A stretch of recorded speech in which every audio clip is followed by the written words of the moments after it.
السلام علیکم۔ آج کل لال حویلی میڈیا کی زینت بنی ہوئی ہے، اور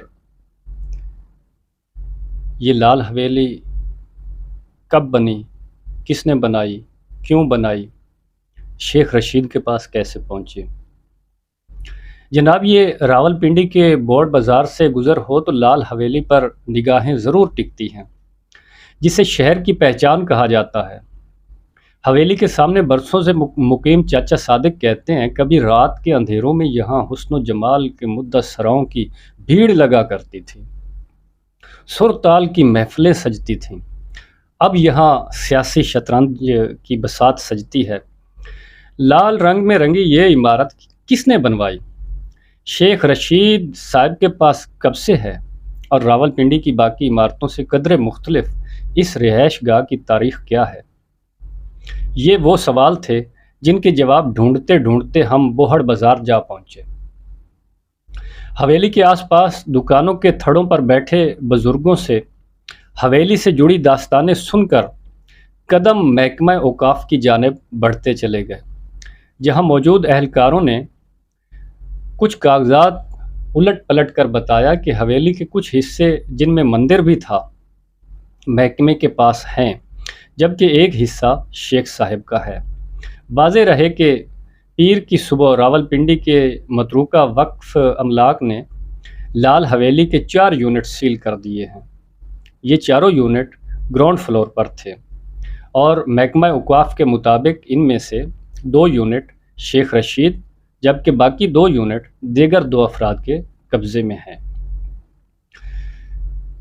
املاک کے افسران کے مطابق لال حویلی کی بلائی منزل کو ابھی تک سیل نہیں کیا گیا۔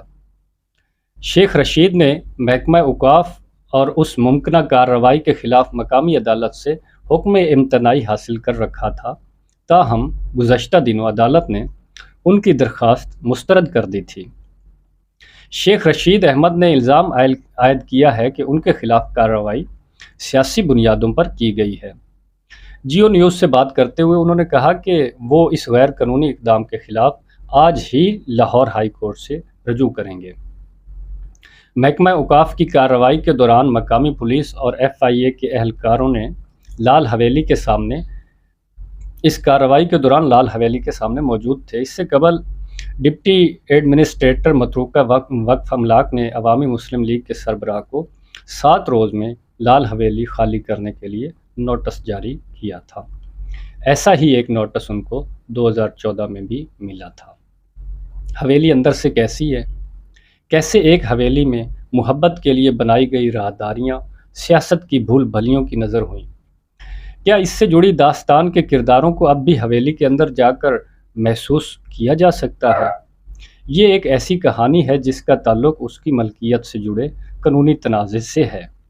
شیخ رشید اپنی کتاب فرزند پاکستان میں لکھتے ہیں کہ پاکستان بننے سے بہت پہلے کی بات ہے کہ جہلم کے ایک خوشحال ہندو گھرانے کے چشم و چراغ بیرسٹر دھن راج سہگل ایک شادی کی تقریب کے لیے سیالکوٹ گئے، جہاں انہوں نے بدھا بائی کو رقص کرتے دیکھا۔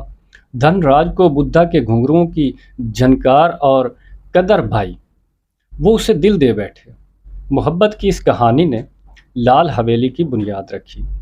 دھن راج بدھا کو اپنے ساتھ راولپنڈی لے آئے اور بوہڑ بازار میں ایک شاندار حویلی بنوائی، جو سہگل حویلی کے نام سے مشہور ہوئی۔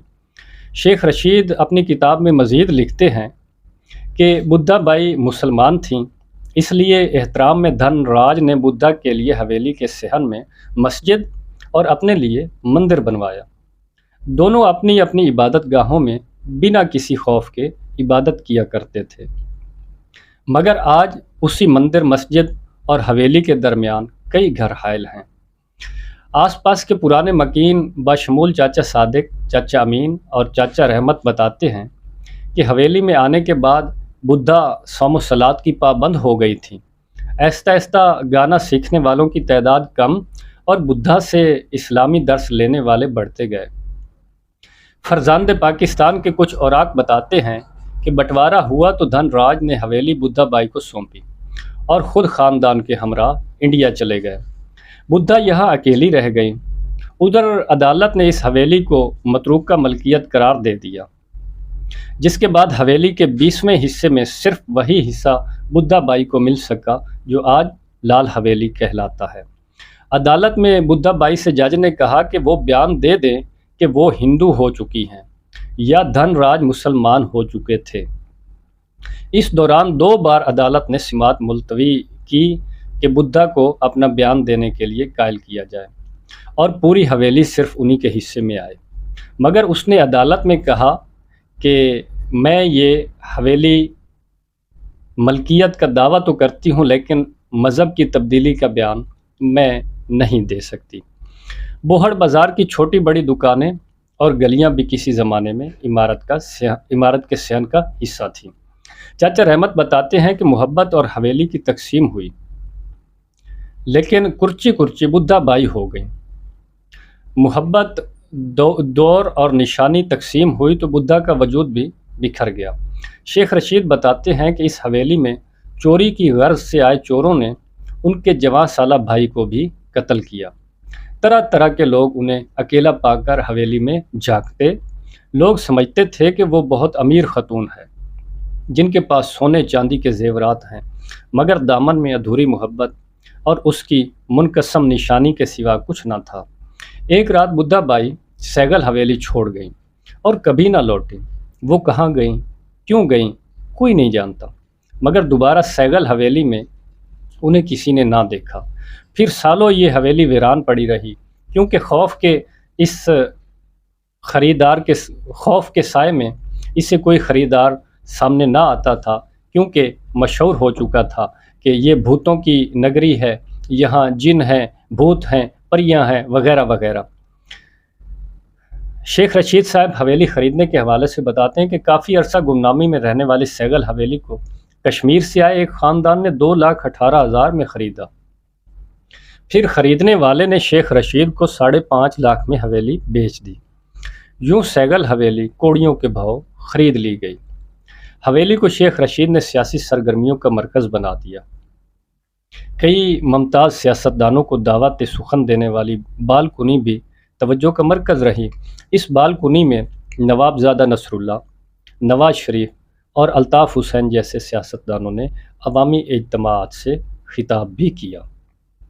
شیخ رشید نے حویلی کو تزئین و آرائش میں لال رنگ کی کشمیری لکڑی کا استعمال کیا۔ نئے رنگ و روپ میں ڈھالنے کے بعد اسے نام بھی نیا دیا گیا، لال حویلی۔ یہ نام بھی شیخ رشید کا ہی دیا گیا اور حویلی پر چسپاں اس نام کی تختی بھی 80 کی دہائی میں لگائی گئی تھی۔ یوں بدھا بائی کی سیگل حویلی شیخ رشید کی لال حویلی بن گئی۔ شیخ صاحب یہ بتاتے ہوئے جذباتی دکھائی دیے کہ بدھا بائی کا ڈانس گھر آج بھی موجود ہے، جبکہ وہ 2 کمرے جن میں وہ رہا کرتی تھیں ان پر پرانے کفل پڑے ہیں۔ شیخ رشید صاحب نے بدھا کا بیڈ، جس پر عدالت میں دیا جانے والا بیان کنندہ ہے، اپنے کمرے میں سجا رکھا ہے۔ شیخ رشید نے اپنی کتاب فرزند پاکستان میں لکھا کہ ایک بار کشمیر سے ایک افسر حویلی دیکھنے آیا اور وہ رو پڑا اور بولا، یہ میری ماں بدھا کی حویلی ہے۔ شیخ صاحب کہتے ہیں کہ ہم نے اسے روکنا چاہا، بدھا کے بارے میں جاننا چاہا، مگر وہ کچھ کہے بنا چلا گیا۔ بدھا کے لیے بنوائی گئی مسجد اب بازار کے رہائشیوں کے استعمال میں ہے، جبکہ مندر کی حالت مخدوش تر ہے، جس کا کوئی ولی وارث نہیں۔ شیخ صاحب کی لال حویلی کو اب جزوی طور پر سیل کر دیا گیا ہے، لیکن وہ اپنی نجی اور سیاسی محفلوں میں ایک جملہ اکثر کہا کرتے ہیں کہ اگر مجھے چوائس ملے کہ زندگی یا لال حویلی تو میں لال حویلی کو چن لوں گا۔ اسی کے ساتھ اجازت چاہتا ہوں۔ اللہ حافظ۔